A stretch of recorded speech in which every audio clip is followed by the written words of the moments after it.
अस्सलामुअलैकुम वरहमतुल्लाहि वबरकातुहू।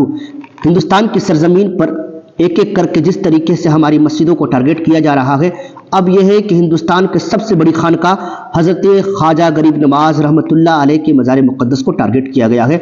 और महाराणा प्रताप सेना के द्वारा यह है कि राजस्थान सरकार को एक पत्र लिखा गया है, एक ख़त लिखा गया है कि वहाँ पे जांच की जाए।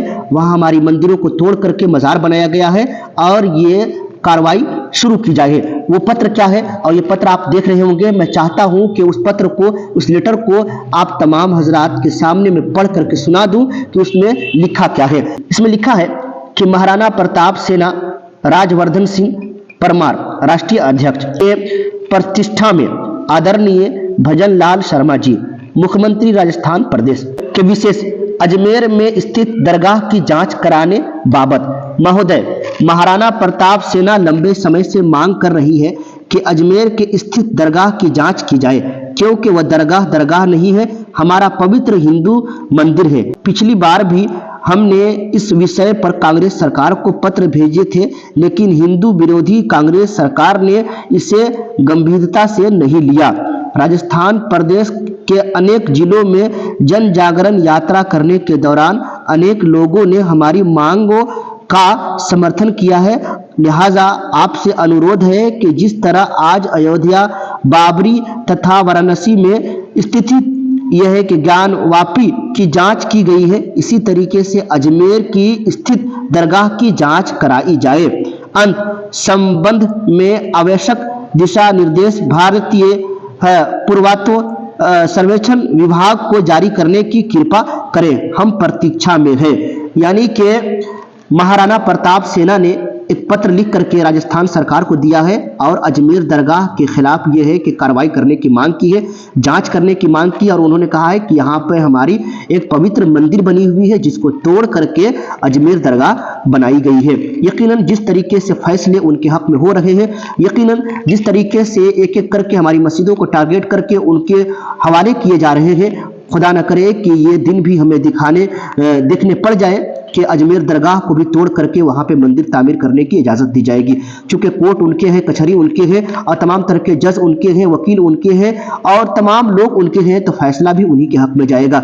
इसीलिए वक्त रहते हुए अपनी आंखों को खोलिए। और जिस तरीके से तमाम तरह के लोग जो है मस्जिदों को टारगेट कर रहे हैं, दरगाहों को टारगेट कर रहे हैं और तमाम तरह के मुसलमानों की इबादत गाहों को टारगेट करके एक एक करके निस्तो नाबूद कर रहे हैं, उन पर बुलडोजरें चला रहे हैं, उनको मिसमार कर रहे हैं, यकीनन हमारे लिए बहुत बड़ी खबर है और बहुत बुरी खबर भी है। इसीलिए मुसलमानों अपनी आंखें खोलिए। और यही तक बस नहीं है, बल्कि मैं पढ़ रहा था, ये तो दरगाह की बात थी कि अजमेर दरगाह को किस तरीके से टारगेट किया गया था। और अभी देखिए कि 13 मस्जिद के खिलाफ यह है कि एप्लीकेशन दायर किए गए हैं और 13 मस्जिद के खिलाफ यह है कि कोर्ट में सुनवाई चल रही है और हो सकता है कि उन्हीं के मतलब ये कि हक में ये फैसले आ जाए। वो 13 मस्जिद कौन कौन है, जरा गौर से सुनिएगा आप।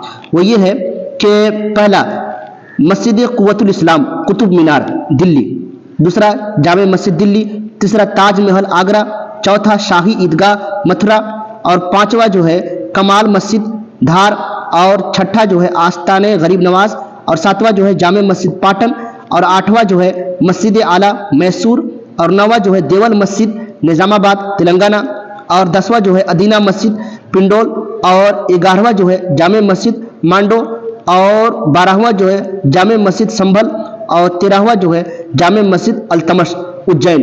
यानी कि ये 13 मसाजिद है जिनके खिलाफ यह है कि कोर्ट में कार्रवाई चल रही है और यहाँ दावा किया गया है कि यहाँ पे मंदिर थी और हो सकता है खुदा न करे कि यह फैसला भी उनके हक में चला जाए और मंदिर बनाने की इजाज़त दी जाए। इसीलिए वक्त रहते हुए अपनी आंखों को खोलिए, उनकी साजिशों को पर्दाफाश कीजिए। और जो लोग साजिशें कर रहे हैं, जो लोग यह है कि आपके खिलाफ यह है कि मुकदमे कर रहे हैं और जो हमारी मस्जिदों को टारगेट कर रहे हैं, कम से कम ऐसे लोगों के खिलाफ जो है आप आवाज़ को बुलंद कीजिए। और जो साहिब इख्तदार है, जो साहिब मस्जिद है और तमाम तरह के पीरानी इज़ाम और तमाम तरह के मशाइख और तमाम तरह के लोगों से मैं अपील करना चाहता हूँ, जो लोग यकीनन अपने आप में कुछ हैं और कौम आपको कुछ समझती है, तो यकीनन आपको सामने आ करके अपनी मसाजिद की तहफ़्फ़ुज़ के लिए कुछ करना होगा, अपनी खानकाहों के तहफ़्फ़ुज़ के लिए आपको आगे आना होगा, आवाज़ को बुलंद करना होगा। इसीलिए इस वीडियो को ज़्यादा से ज़्यादा शेयर कीजिए और अपने दोस्तों तक पहुँचाने की कोशिश कीजिए। जज़ाकल्लाहु खैर।